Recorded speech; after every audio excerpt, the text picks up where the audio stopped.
वंदेहम श्रीगुरु श्रीयुत्पदकमलं श्रीगुरुन् वैष्णवांस च श्रीरूपं साग्रजातं सहगण रघुनाथान्वितं तं सजीवम्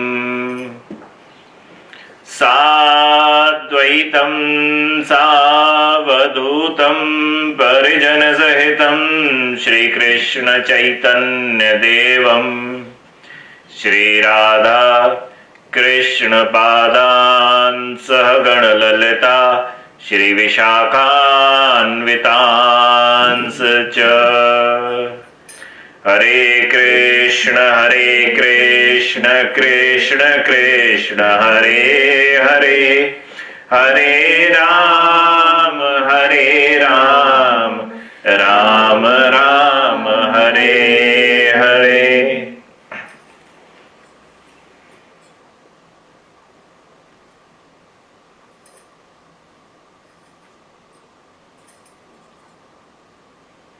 निताय गौर हरि बोल। रसिक शेखर रास रासेश्वर रसमंडलाधिपति रसनायक रस विनायक रस मोहन श्री राधारमण देव की असीम कृपा से हम सभी भक्तगण श्री गुरुदेवाष्टकम का पाठ कर रहे हैं। श्री गुरुदेवाष्टकम के प्रथम श्लोक की व्याख्या चल रही है। संसार दावा नल लीड लोक त्राणाय कारुण्य घना घनत्वं प्राप्त स कल्याण गुणाणवस्य वंदे गुरु श्री चरणारविंदम वंदे गुरु श्री चरणारविंदम वंदे गुरु श्री चरणारविंदम।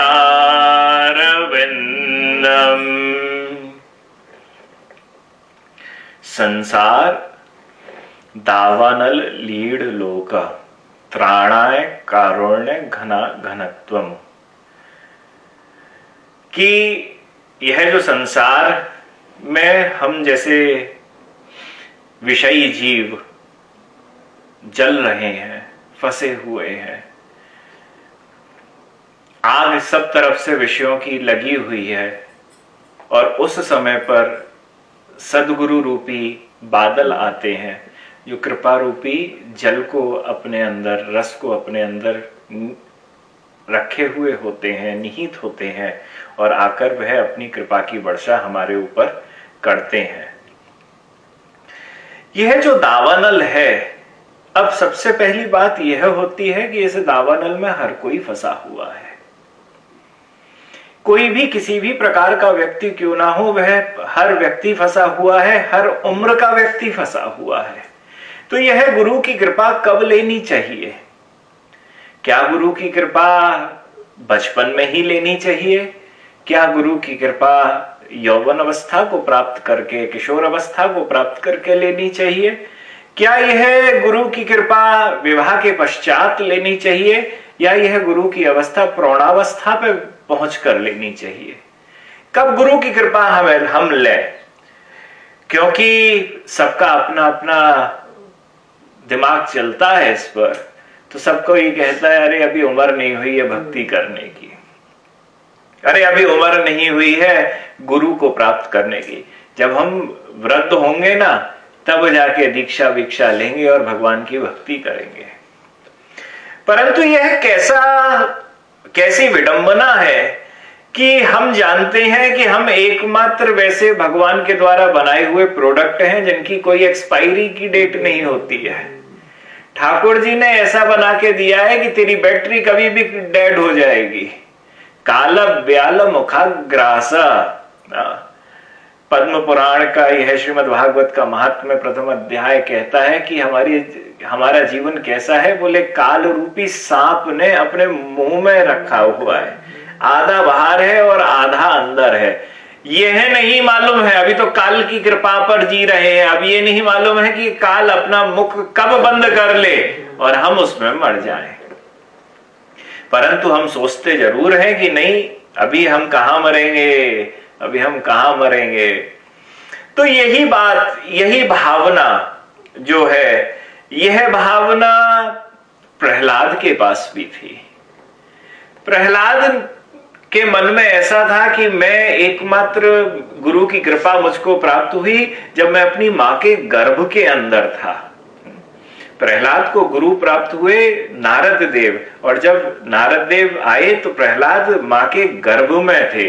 तो वह मां के गर्भ से जब उन्होंने जन्म लिया तो भगवान का भक्त बन के उन्होंने जन्म लिया। तो उन्होंने देखा कि मेरी आयु बड़ी छोटी थी, परंतु मेरे पिता ने, मेरी बुआ ने एवं मेरे सगे संबंधियों ने, मेरे नाते रिश्तेदारों ने, मेरे मित्रों ने, मेरे बड़ों ने, अग्रजों ने, सबने मुझे मारने की चेष्टा करी है। सबने मुझे मारने की चेष्टा करी है। तो इस आयु का तो मुझे पता ही नहीं, अभी तो मेरी आयु बड़ी छोटी है, उसके बाद भी सबके सब मुझे मारने की चेष्टा कर रहे हैं।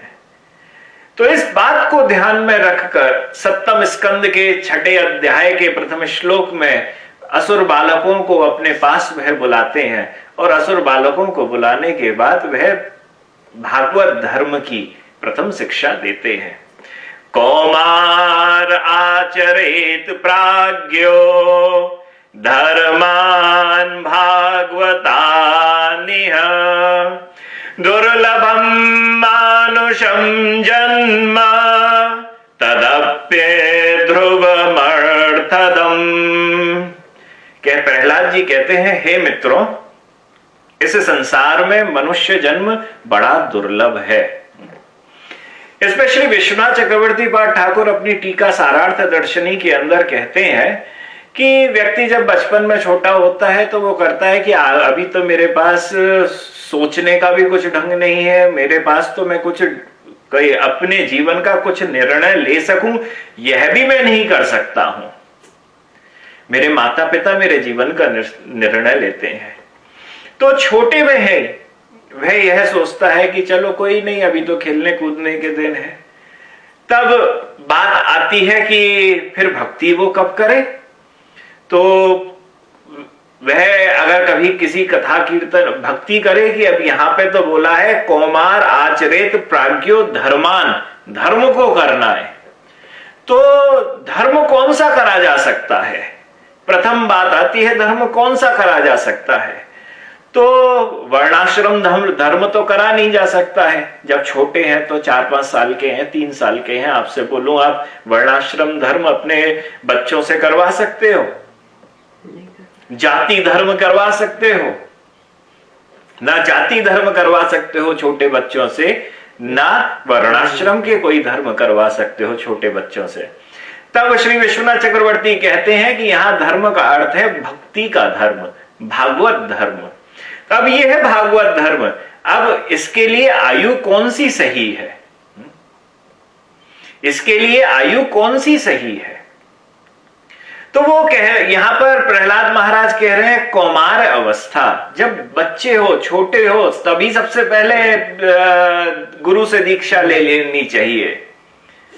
क्योंकि आयु कुमार अवस्था तक तो व्यक्ति, बच्चा जीवित है यह तो मालूम है, अपने घर में वह अपने माता पिता के संरक्षण में रहता है, यह एक बार को निश्चित है। हाँ, परंतु कौमार अवस्था के बाद जब वह घर से देरी से बाहर निकलता है, उसके जीवन में कब काल रूपी वह व्याल आ जाए, वह सर्प आ जाए, कब उसको खा जाए यह नहीं पता है। मां भी जानती है कि जब वह अपने बच्चे को घर से बाहर निकालती है, प्रथम बार निकालती है, चाहे वह स्कूल विद्यालय में छोड़ने के लिए लेके गई हो, जब वह बच्चा पहली बार घर से जा रहा हो, बच्चा महाराज पहली बार साइकिल ही चला रहा हो, बच्चा पहली बार अपने मित्रों से मिलने ही गया हो, बच्चा पहली बार किसी देश विदेश शहर में कहीं घूमने भी गया हो, मां अपने हृदय पे, पिता अपने हृदय पे बहुत बड़ा पत्थर रख लेते हैं।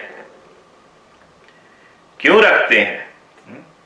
क्योंकि उनको मालूम है हमारे सामने जब तक यह छोटा बच्चा था तो इसकी रक्षा हम कर सकते थे और हम कर रहे थे, परंतु ये घर के बाहर निकला, क्या जाने क्या विपत्ति आ जाए। तो उस विपत्ति की सोचकर, और यह विपत्ति किसी के ऊपर कभी भी आ जाती है, तो अगर कोई ये सोचे कि मैं प्रौढ़ावस्था में ही पहुंचकर ठाकुर जी का नाम लूंगा, तो मैं सत्य बताता हूं कि उम्र तो महाराज हमारी कम हुई, उम्र हमारी ज्यादा बचती नहीं है, हमारी इंद्रियां ज्यादा काम नहीं करती, स्थूल पड़ जाती हैं, एवं सूक्ष्म शरीर भी जो है ना वह भी महाराज कहीं ना कहीं शक्तिहीन होना शुरू हो जाता है। ये व्यक्ति बोले अगर कभी कि मैं तो जब बुढ़ापे में पहुंचूंगा तो बुढ़ापे में पहुंचने के बाद ही भगवत नाम करूंगा, परंतु अगर यह पूछा जाए भगवत नाम बुढ़ापे में पहुंच के, बुढ़ापे में अगर पहुंच गया और बुढ़ापे में पहुंचने के बाद उसे बचपन की याद तो आ जाती है, परंतु चश्मा कहां रखा है वो भूल जाता है। अभी कुछ और वो कौन सी बीमारी है, डिमेंशिया। यहां तो महाराज हर कोई बुढ़ापे में पहुंचने के बाद एक ही बार बारंबार ठाकुर जी से प्रार्थना करता है डिमेंशिया ना हो जाए। अगर हो गया तो वह अपने परिवारों को भूल जाता है। कितने रोज प्रतिदिन विशाखा जी तो कार्य करती हैं, उन सब मरीजों के संग उनकी देखभाल करती हैं। आपने बताया भी इस बात को कि कई तो अपने बच्चों को भूल चुके हैं, कई अपने प्रियजनों को भूल चुके हैं, अपने संबंधियों को भूल चुके हैं, अपने पति पत्नी को भूल चुके हैं, कहां रहते हैं वह भी भूल चुके हैं, क्या खाते हैं वह भी भूल चुके हैं, सबका अपना अपना अलग अलग भूल चुके हैं। क्या भगवान की याद आ जाएगी? No. इस जिंदगी का कुछ नहीं पता है। तो अगर कोई यह सोचे, सारार्थ दर्शनीकार ने बड़ी प्यारी बात कही, अगर चलो मैं इस जन्म में करता ही नहीं, इस जन्म में तो मैं सिर्फ विषयों में रहना चाहता हूं, अगले जन्म में करूंगा। इस श्लोक के अंदर तीन बड़ी मुख्य बात कही है कि कौमार अवस्था में धर्म, भागवत धर्म को अपनाए, गुरु की शरण ले, परंतु अगर अब वह यह बोले कि मैं इस जन्म में नहीं करूंगा, इस जन्म में तो आनंद लो, अगले जन्म में जब आऊंगा ना तो अगले जन्म में करूंगा, तब वह कहते हैं दुर्लभम मानुषम जन्म, दुर्लभम मानुषम जन्म, कि अगली बार तुझे मनुष्य का जन्म मिले, मनुष्य की योनि मिले, ये कहीं कोई गारंटी नहीं है। 84 लाख योनियों में एकमात्र यही योनि है जो बड़े पुण्यों के बाद जाके प्राप्त होती है। इसके बारे में मीरा भी कहती है, नहीं ऐसा जन्म बारंबार, क्या जानू कछु पुण्य प्रगटे मानुषा अवतार, नहीं ऐसा जन्म बारंबार, भड़त पल पल घटत छिन छिन चलत न लागे बार, बिरछ के ज्यों पात टूटे लगे नहीं पुण्य डार, भव सागर अति जोर कहिए विषम औखी धार, सूरत का नर बांध बेड़ा बेग उतरो पार, साधु संता ते गहंता चलत करत पुकार, दासी मीरा लाल गिरधर जीवना दिन चार, नहीं ऐसा जन्म बारंबार। यह मनुष्य का जन्म बारंबार नहीं मिलता है, कभी भी मिल जाएगा, एक बार मिलेगा। मीरा कह रही है क्या जानू कछु पुण्य प्रगटे, कुछ पिछले योनियों के कुछ ऐसे पुण्य रहे होंगे जो प्रकट गए और जिसके कारण मानुषा अवतार, ये मुझे मनुष्य योनि इस समय मिली है। बढ़त पल पल घटत छिन्न छिन्न, चलत न लागे बार, कि बढ़त पल पल पल पल बढ़ रही है। यह आयु बढ़ते हुए जा रही है और मेरी आयु बढ़ भी रही है, परंतु संग में छिन छिन घट भी रही है, मेरा जीवन घट भी रहा है। और बिरछ के ज्यों पात टूटे लगे नहीं पुनि डार, अगर किसी जैसे वृक्ष पर पत्ते लग जाते हैं ना, और पत्ते लगने के बाद अगर पत्ता टूट जाए तो वह पत्ता फिर से लग नहीं सकता है उस डार पर। तो ठीक उसी प्रकार से ये मनुष्य जीवन एक बार आ तो गया है, पर यह नहीं पता है कि यह अगली बार आना भी है। एक बार निकल गया हाथ से तो यह एक निकल गया। बोले भव सागर अति जोर कहिए विषम औखी धार, बोले यह भव सागर जो है ना, इसमें तो हम उल्टी धार पे चलने का प्रयत्न कर रहे हैं। इतनी विषम धार है यहाँ की, इतने तेज भव सागर की ये लहरों के थपेड़े आ रहे हैं। और सूरत का नर बांध बेड़ा बेग उतरो पार, वही बात दूसरी पार उतर सकता है जिसने भगवान श्री कृष्ण को अपने जीवन में उतार लिया और वही गुरु की कृपा प्राप्त करी और गुरु की कृपा प्राप्त करके अगले पार उतर गया। और साधु संता ते गहंता चलत करत पुकार, दासी मीरा लाल गिरिधर जीवना दिन चार। ये हमारे तो बस 4 दिन बचे हैं। साधु संतों का संग करो और उसके बाद भगवत प्राप्ति करो। तो नहीं ऐसा जन्म बारंबार, ये दुर्लभम मानुषम जन्म की, यही जो हमारा मनुष्य जीवन है ये बड़ा दुर्लभ है। ये क्या पता अगले जीवन में हमें प्राप्त हो कि नहीं हो। और सही भी बात है, हम परंतु उसके बाद भी लगे हुए हैं कि अरे कोई बात नहीं, कोई बात नहीं।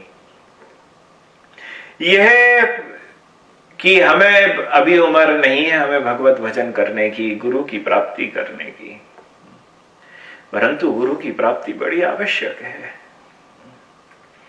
यहां प्रहलाद गुरु बने हुए हैं, यहां प्रहलाद गुरु बने हैं असुर बालकों के, और उनको कृष्ण धर्म की शिक्षा दे रहे हैं। तो यहां पर बड़ी प्यारी बात कही कि वहां जैसे असुर बालकों ने पूछा, ठीक है दुर्लभ है, हम बाद में कर लेंगे, अभी से क्यों ज्ञान के उपदेश दे रहे हो, अभी हमारी उम्र थोड़ी ना हुई है कुछ करने, ये सब सुनने करने की। तब कहते हैं प्रहलाद महाराज, अध्रुवम, ध्यान रखो तुम्हारी आयु अटल नहीं है कि जीवन भर पर्यंत रहेगी, तुम अजर अमर नहीं हो, कभी भी मर सकते हो। काल की यह तलवार सिर के ऊपर अभी लगी पड़ी है, कब हमारे सिर के ऊपर गिर जाए किसी को भी नहीं मालूम है। सो अध्रुवम, यह किसी को नहीं मालूम कि यह हमारी कब महाराज तलवार ऊपर गिरे और हमारा जीवन खत्म हो जाए। तभी तो कबीर बारंबार कहते हैं, कहता हूं कहीं जात हूं, कहूं बजाए ढोल, और श्वासा खाली जात है 3 लोक का मोल। बोले यह जो बारंबार कहे जा रहा हूं, सबसे बारंबार कहता हूं, शोर मचा मचा कर, ढोल बजा बजा कर कहे जा रहा हूं कि प्रभु का सुमिरन के बिना अगर यह प्रत्येक श्वास अगर तुम्हारी व्यर्थ जा रही है तो यह श्वास 3 लोकों में अनमोल है। तुम उसे गवाए जा रहे हो। एक ही चीज है जिसका खर्चा हम बारंबार करे जा रहे हैं, वह है हमारी श्वास। जितनी गिनती की श्वास हमारे जीवन के अंदर लिखी है और हर क्षण हम उस श्वास को लेते हुए अपनी उस श्वास को खत्म कर रहे हैं, मृत्यु के पास ही जा रहे हैं। अब मृत्यु के पास जा रहे हैं तो कबीर कहता है कि सुमिरन कर, यह मत सोच किस उम्र में है, किसी भी उम्र में सही। जैसे ही इस बात को कहा तो जितने भी वहां पे असुर बालक थे, असुर बालक बड़े प्रेमसु बोले कि अरे पर इसी उम्र में और इसी समय करने से हमें क्या हो जाएगा? हाँ, तो बोले अर्थदम, बोले तुझे भगवान की प्राप्ति हो जाएगी। तो ये किस चीज की आवश्यकता है? तेरे जीवन में अगर भगवान आ गए, तुझे किस चीज की आवश्यकता है? बस भगवान को पकड़ने का प्रयास कर। अब ये भगवान को पकड़ने का प्रयास तो जब होगा ना, जब हमारे यहां इस भावना को रखा जाता है, और यही शास्त्र कहता है, गुरु के वचन प्रतीत न जेहि, सपनेहु सुगम न सुख सिद्धि तेहि।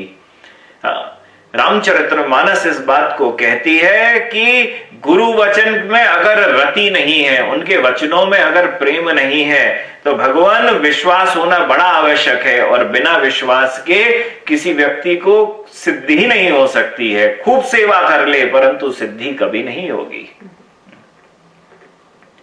तो यही बात मैं आज जब सुबह स्वाध्याय कर भी रहा था, तब मैंने इस चीज को भी पढ़ा था कि आज्ञा समना सु साहिब सेवा।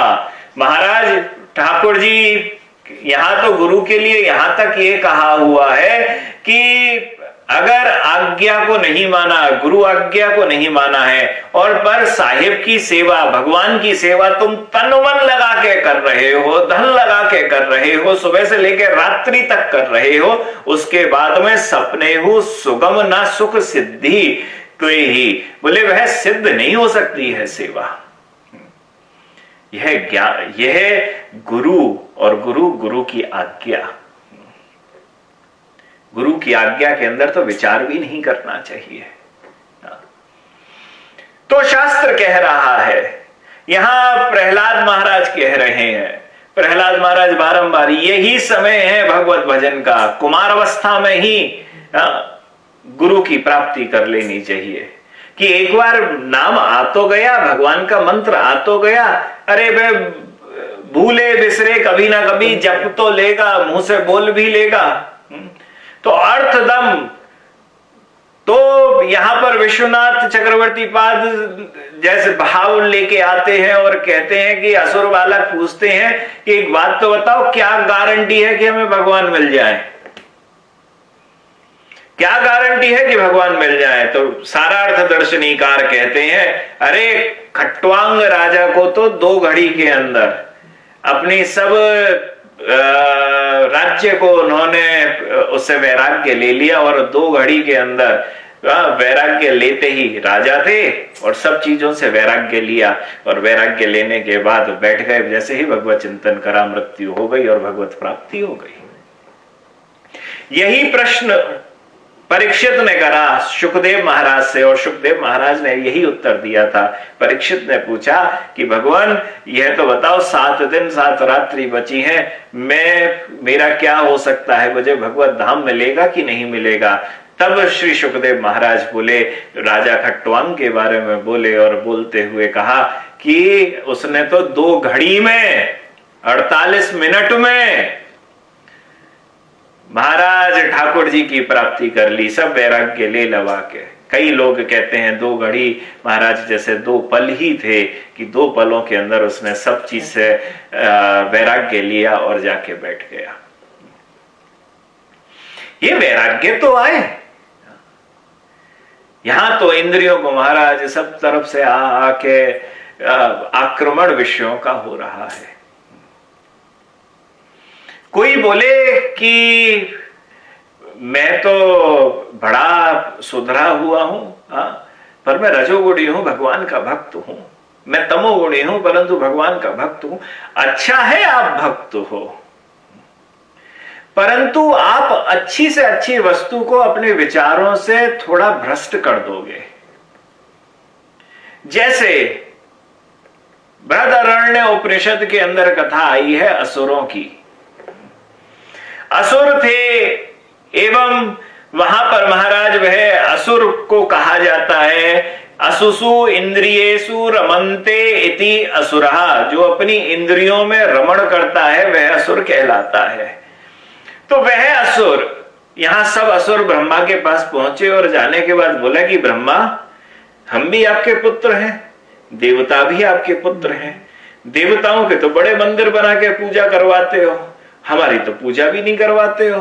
तो पिता, ये कैसा नाटक तुमने कर रखा है? हाँ, ये तो बिल्कुल गलत है। एक तरफ तो हमारे भाइयों के तो तुमने बड़े बड़े मंदिर बनवा दिए, बड़ी बड़ी पूजाएं करवा रहे हो, और दूसरी तरफ आप हमारी तो कोई भी पूजा नहीं करवा रहे। ब्रह्मा बोले, ब्रह्म भोज होने वाला है अभी कुछ देर में, अच्छे समय पर तुम आए हो, आओ पहले बैठ के जरा प्रसाद पालो।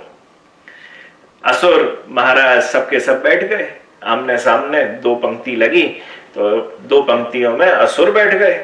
फिर थोड़ी दूर देवताओं की दो पंक्तियां लगी, वहां उन दो पंक्तियों में आमने सामने करके देवता बैठ गए।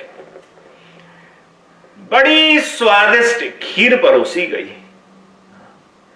बहुत स्वादिष्ट खीर, मेवा युक्त, केसर युक्त, वह कपूर डली हुई वह खीर वहां पर सबको परोसी गई। और परोसने के बाद जैसे ही खाने का समय आया, तभी उसी समय पर ब्रह्मा बोले, अभी खाना नहीं, इसको खाने का एक नियम है, अपने हाथ पे तुम एक डंडा बांध लो, जिस हाथ से खाना है उस हाथ पे तुम डंडा बांध लो, और डंडा बांधने के बाद उसके बाद उठा के इसको खाओ, इसको उठाओ और इसको उठा के खाओ। तो महाराज असुरों को लेके डंडा बांध दिया गया, और जैसे ही बांधा गया तो बांधने के बाद उन्होंने हाथ लगाने की, उठाने की बड़ी कोशिश करी अपने पात्र को, परंतु वह पात्र उठ नहीं पाए। तो क्या करें, तो आपस में अगल बगल के में जो असुर बैठे हुए थे उनके पात्रों को उठाने लगे।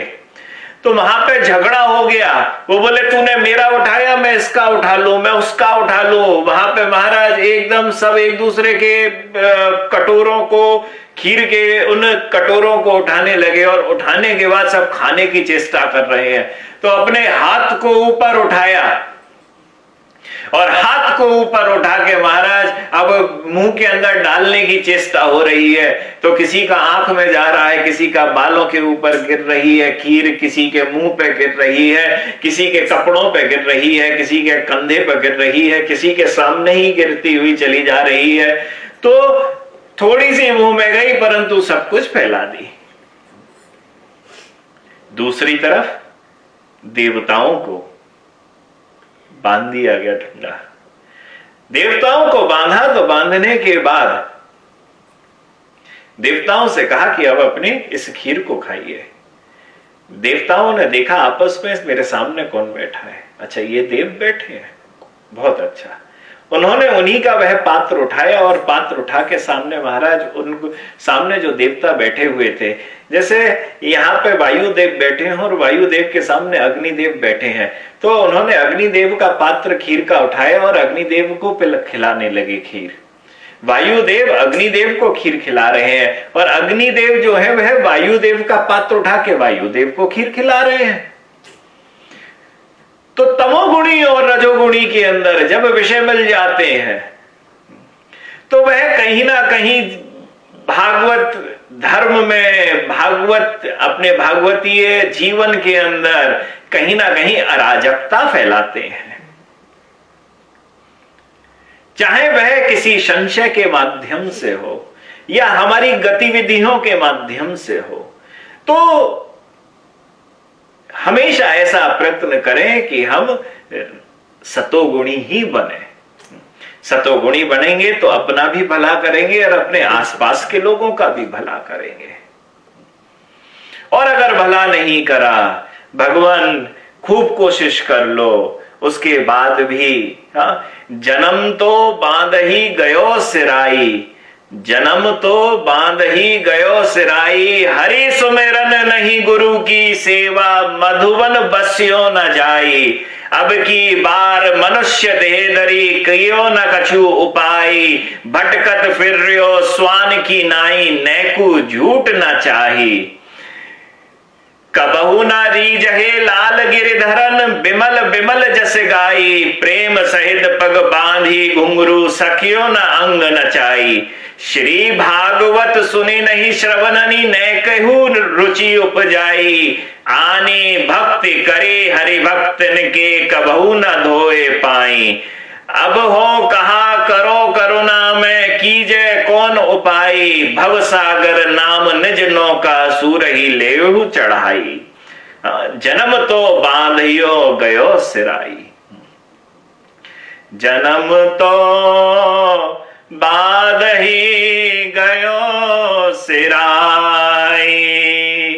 हरि सुमिरन नहीं गुरु की सेवा, मधुवन बस्यो न जाई। श्री सूरदास कह रहे हैं, जन्म तो हमने अपना ऐसे ही बर्बाद करने में लगे हुए हैं। असुसु इंद्रियेषु रमन्ते इति असुरः, अपनी इंद्रियों में रमण करने के कारण ही हम अपने जन्म को बर्बाद करने में लगे हुए हैं। अब यह बर्बाद कर रहे हैं तो बर्बादी कैसे हो रही है? तो श्री सूरदास कहते हैं, हरि सुमिरन नहीं गुरु की सेवा। जिसके रजोगुण तमोगुण लग जाता है ना, और वह उन्हीं में फंसा हुआ होता है, तो वह हरि सुमिरन भूल जाता है, गुरु की सेवा भूल जाता है, और मुझे सब कुछ छोड़ छाड़ के वृंदावन का वास, ब्रज का वास चाहिए, यह भूल जाता है। वह अपने घर गृहस्थी में अब की बार मनुष्य देह धरी कियो न कछु उपाय। अरे इस बार तुमने मनुष्य की देह धरी है, एकमात्र यह मनुष्य की देह है, यह धरी है, परंतु संसार दावानल लीढ़ लोका। हाँ, परंतु संसार दावानल में तो हम फंस गए। कैसे फंसे? अब की बार मनुष्य देह धरी कियो न कछु उपाय, कोई उपाय नहीं करा। तो क्या करा? भटकत फिर्यो स्वान की नाई, नैकू झूठ की चाही। क्या करता रहा? बस अपने घर गृहस्थी में फंस गया, और घर गृहस्थी में फंस के ना घर का रहा ना बाहर का रहा, बस कभी यहां जाए कभी वहां जाए। और महाराज जैसे थोड़ी सी झूठन, जो विषय भोग की झूठन होती है, उस विषय भोग की झूठन को खाने के लिए कुत्ते की भांति वह बारंबार उसके पास जाए जा रहा है, और उसके कारण भटक रहा है। उसने सोच लिया कि ये वाली चीज जो है ना, ये ही मेरे जीवन का सर्वस्व है। जैसी चर्चा चल रही थी ना कि व्यक्ति बड़ा रुपया खर्च करके बहुत बड़ा मकान बनाता है, परंतु जब तक उम्र आती है उस मकान में ऐशो आराम से रहने की, तब तक तो महाराज वह उसकी राधे राधे होने को होती है। जीवन में बड़े सारे वह लगाता है कि मुझे घर के अंदर यह चाहिए, मुझे घर के अंदर यह चाहिए, मुझे घर के अंदर यह चाहिए। बड़ी सारी चीजें घरों के अंदर लेके आने के लिए बड़ी मेहनत और आर्थिक अर्जन करना है, उसे अर्थ का अर्जन करना है। तो उस अर्थ के अर्जन में इतना लगा हुआ है। हाँ, वही विषय भोग, वही झूठन है, संसार की झूठन है, हाँ, इस माया की झूठन है। उस माया की झूठन का अर्जन करने के लिए वह इतना लगा हुआ है कि वह अपनी आयु को गवाता जा रहा है। तो भटकत फिरियो स्वान की नाई, नैकू झूठ के चाही। कबहू न रीजहे लाल गिरिधरन विमल विमल जस गाई।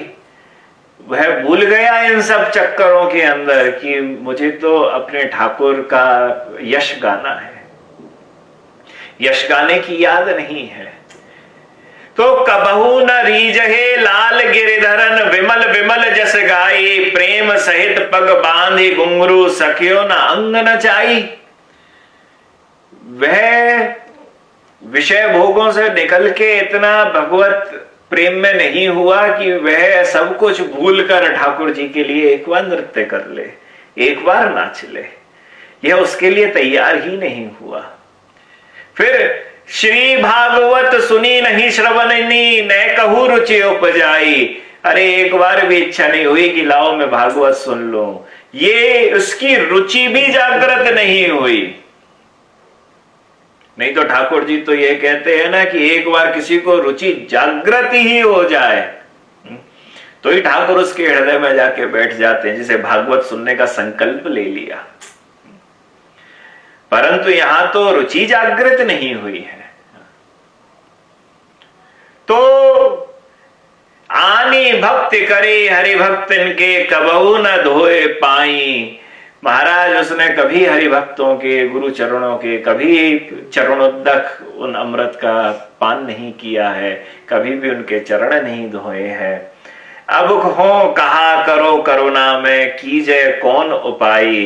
अब सूरदास कह रहे हैं क्या करें, इनका उपाय क्या है भगवान, कौन सी करुणा को करें इनके ऊपर कि क्या ये इनका जीवन सुधर जाए। फिर याद आए भव अनमोदी नाम निज नौका सूर ही लेऊ चढ़ाई। सूरदास कहते हैं कि इस भव सागर में सूरदास को अपने नाम की नौका पर चढ़ा दो, नाम में ही अनुराग दे दो। जैसे सूरदास ठाकुर जी से कह रहे हैं मेरे पास कुछ भी नहीं है, मैंने जीवन में कुछ भी नहीं करा, मेरा जीवन बर्बाद चला गया, बस एक चीज दे दो, अपनी नाम रूपी हरे नाम रूपी नौका, उस पे मुझको एक बार चढ़ा दो, बस मैं भवसागर से पार हो जाऊंगा। तो ये बड़ा जरूरी है कि व्यक्ति को यह बारंबार लगे कि उसकी अगले क्षण मृत्यु हो सकती है। मैं कुछ समय पूर्व पढ़ भी रहा था, जापान के अंदर यह कुछ नई विशेष विधि शुरू करी है कि वहां पे वो क्या होते हैं, वो क्लोजेट जैसे जिसके अंदर शव को लेटाया जाता है, कॉफिन्स। तो वह जो कॉफिन्स है वहां पर जापान के अंदर उन कॉफिन्स को रखा जाता है और वो किराए पर दिए जाते हैं। और उसका ये होता है, ये वो कॉफिन पार्लर्स है या कॉफिन शॉप होती है, और उसके अंदर यह है कि व्यक्ति को 2 घंटे और 4 घंटे की वहां पर रहने के लिए बोला जाता है कि तू इसके अंदर आके लेट। और तो लेटेगा तो 4 घंटे में लेटने के बाद उसे बिल्कुल पता लग जाता है कि यहां पर लेटा है, एक दिन मेरा शव लेटने वाला है। भाई शमशान पे पहुंच गई तो मरकट संन्यास जागृत होता है, सबको लगता है अरे बस अंतिम गति हमारी यही है, परंतु जैसे ही छोड़ देते हैं वैसे ही खत्म। तो जापान के अंदर तो कॉफिन के अंदर अब लेट कर युवा वर्ग यह बारंबार यह कोशिश कर रहा है कि मेरे जीवन की सबसे जरूरी चीज क्या है जो मैं जल्दी से जल्दी कर लूं और मैं भगवत नाम या ठाकुर की कृपा प्राप्त करता रहूं, या उनका जो भी धर्म है उसको वह अपना के चलते करते रहे। तो यह होगा तब जब कौमार अवस्था में, बचपन में ही। अभी तो अपनी बुद्धि चलती है ना, बचपन में अपनी बुद्धि नहीं चलती है। अभी तो अपना दिमाग बहुत चलता है, परंतु बचपन में नहीं चलेगा। बचपन में दे दो, थोड़ा सा दो, कैसे भी दो, परंतु दे दो। दे दोगे बस, उसके पास वह संपत्ति तो आ चुकी है, और जब संपत्ति आ गई तो उसे उसके बाद किसी भी दूसरी वस्तु की आवश्यकता नहीं है। ये क्योंकि जब बड़ा होता जाता है ना, वह फिर विरक्त बनना बड़ा कठिन है, वैराग्य जीवन के अंदर आना बड़ा कठिन है। श्री भरतहरि थे, भरतहरि ने 3 शतक जीवन के अंदर लिखे हैं, नीति शतक, श्रृंगार शतक और वैराग्य शतकम। वैराग्य शतकम ही पढ़ ले तो महाराज वैराग्य जागृत हो जाए। तो जो भरतहरि थे वे राजा थे, उनके भाई थे विक्रमादित्य। भाई को बाहर निकाल दिया था और उनका पूरा मन अपनी रानी में लगा हुआ होता था। रानी से बड़ा प्रेम करते, रानी के अलावा कुछ भी याद नहीं होता। रानी बड़ी रूपवती थी, पूरा समय रानी का ही ध्यान करते रहते, रानी के संग ही संयोग का विचार करते रहते। एक समय ऐसा आया कि कोई मुनि वहां पे आए और मुनि ने आके उनको एक फल दिया और फल देके कहा कि महाराज, आप इस राज्य के राजा हैं, महाराजा हैं, आप इस फल को खाएंगे तो आपका कभी भी शरीर क्षीण नहीं होगा, आपकी आयु अमर हो जाएगी और हमेशा आप यौवन अवस्था को ही प्राप्त रहेंगे। राजा ने उस फल को लिया तो फल को लेने के बाद यह सोचने लगा कि वाह, फल तो बड़ा गजब का है, परंतु मैं क्या करूंगा इस फल का। मैं तो भोग करता हूं अपनी रानी के संग और मैं रानी को हमेशा जवान देखना चाहता हूं और रानी हमेशा जवान दिखेगी तो मेरा मन बड़ा खुश होगा, तो मैं क्यों खाऊं इसको। जिस चीज से मेरा मन खुश होता है मैं उसको इस फल को दे दूं। महाराज वह गए और जाके रानी से बोले कि रानी, यह फल है, यह फल मैं तेरे लिए लेके आया हूं, इसे खाएगी तो तू यौवन अवस्था को प्राप्त हो जाएगी और यौवन अवस्था को प्राप्त होके तू हमेशा अजर अमर रहेगी। रानी ने ले लिया। रानी जो थी वह एक मंत्री से प्रेम करती थी। रानी ने सोचा कि मैं ऐसे खाऊं, खाने के बाद मैं अजर अमर हो जाऊं, परंतु मेरा प्रेमी बुढ़ा हो जाए तो काम नहीं चलेगा। अगर यह मेरा मंत्री है जो मेरा प्रेमी है, मैं इसको यह फल दे दूं और वह जवान रहे, वह दिन भर दिन मुझे प्रेम करता रहे, तो मैं अंतिम सांस तक वह नहीं मरेगा, मैं उसके वियोग में नहीं रहूंगी, परंतु उसका प्रेम मुझे हर जीवन भर प्राप्त होता रहेगा। तो यह सोचा और सोचने के बाद वह मंत्री के पास गई और मंत्री के पास बोली कि यह फल ले लो। वो बोले इस फल में क्या है। बोले इस फल के अंदर तो वह जादू है कि इसे खाने के बाद तू हमेशा अजरता और अमरता तुझे प्राप्त हो जाएगी, यौवन अवस्था तुझे प्राप्त हो जाएगी। मंत्री ने ले लिया। मंत्री इतना प्रेम रानी से नहीं करता था, मंत्री ज्यादा प्रेम एक वैश्या से करता था। मंत्री ने सोचा बड़ा गजब का फल है, परंतु मैं क्या करूं, वैश्या तो और भी ज्यादा खूबसूरत है, वैश्या की तो शादी भी नहीं हुई है, रानी की तो शादी भी हो चुकी है। बोले मैं तो ऐसा है कि इस फल को लेके मैं तो वैश्या को दे दूं। वैश्या का तो भाई अगर वह हमेशा यौवन अवस्था को प्राप्त रही, अजर अमर रही, तो और क्या, वह तो और खुश हो जाएगी। सीधा भागा भागा पहुंचा और पहुंचने के बाद मंत्री वैश्या से बोला, हे वैश्या, ये फल लेके आया हूं, इसे खा ले और खाने के बाद तुझे कुछ और सोचने की जरूरत नहीं है कि मुझे बुढ़ापा आएगा। कहा जाता है ना, वैश्या का बुढ़ापा सबसे ज्यादा खराब होता है। बोले कभी तुझे सोचने की जरूरत नहीं, अजरता अमरता प्राप्त हो जाएगी तुझको, यौवन अवस्था हमेशा बनी रहेगी। महाराज उसने, वैश्या ने उस फल को लिया और फल को लेने के बाद सोचने लगी कि ये फल को खा के ठीक है अजरता अमरता आ जाएगी, यौवन अवस्था प्राप्त हो जाएगी, परंतु यहाँ के जो राजा है ना वो बांके जवान है और वो बड़े अच्छे बड़े सुंदर है, बड़े प्यारे दिखते हैं और मेरा मन तो उनके संग हमेशा रमण करने को करता रहता है। और वो अगर जवान हो गए तो यह प्रजा भी बड़ी खुश हो जाएगी, संसार के अंदर उनका राज्य महाराज बड़ा अच्छा चलेगा, सब बड़ा बढ़िया चलेगा। तो वैश्या ने वह फल लिया, वो फल लेके राजा के पास पहुंच गई, भर्तहरि के पास पहुंच गई। भर्तहरि से बोली, राजन यह लीजिए फल, इसको खाएंगे तो आप अजर और अमर हो जाएंगे। राजा ने देखी, यार फल तो जो वही है जो हमने रानी को दिया था। तो राजा बोले, वैश्या एक बात बता, मैं तुझसे कुछ कहूंगा नहीं, परंतु यह तुझे फल किसने दिया। तो बोले आप मंत्री ने दिया। महाराज मंत्री को पकड़ा गया, ये फल किसको दिया, किसने दिया तुझे। बोले यह रानी ने दिया। पूरी बात समझ में आ गई, पूरी बात समझ में आ गई। बोले मैं जिससे प्रेम करता हूं वो तो दूसरे से प्रेम करती है, हमारा स्वार्थ का ही तो प्रेम है। इस संसार के अंदर जितना प्रेम है वह स्वार्थ का ही तो प्रेम है।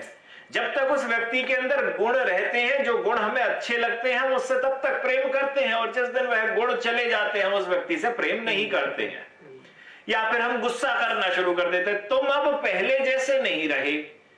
क्यों नहीं रहे? हम तो अभी भी पहले जैसे ही हैं।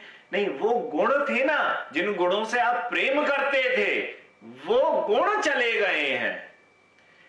तो इस वजह से आप अब हमसे प्रेम नहीं करते हैं। तो स्वार्थ के कारण जिन गुणों से आप हमको पसंद करते थे, वह गुण हमारे पास से चले गए हैं, इसके कारण आप हमसे प्रेम नहीं कर रहे।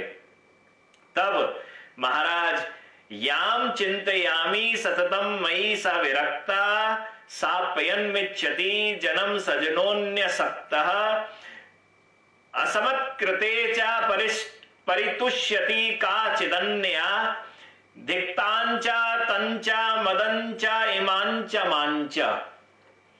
महाराज, वैराग्य शतक का प्रथम श्लोक है।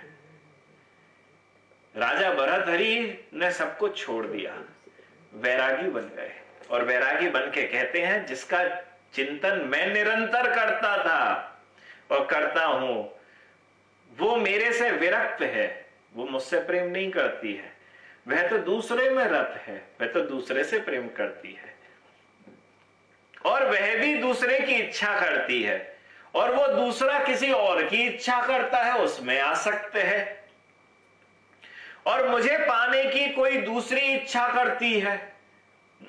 मैं इच्छा करता था रानी की, रानी इच्छा करती थी मंत्री की, और मंत्री इच्छा करता था वैश्या की, और वैश्या इच्छा करती थी मेरी।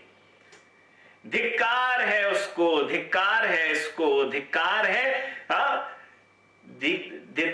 दिक्तांचा तंचा मदंचा, मदंचा, धिक्कार है इसको, धिक्कार है उसको, और धिक्कार है इस काम को, इन कामनाओं को, और धिक्कार है इसे, और धिक्कार है मुझे, धिक्कार है मुझे मेरी रानी पर, मेरी इन कामनाओं पर, इन सब पर, और धिक्कार है मुझे कि मैं इन सब में रत होता हुआ इसी को ही सत्य मानकर जी रहा था।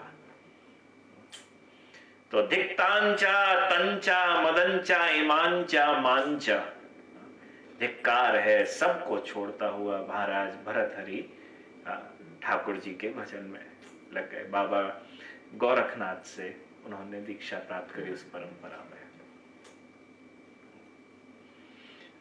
सो भगवान, यह जो संसार है, यह दावानल है,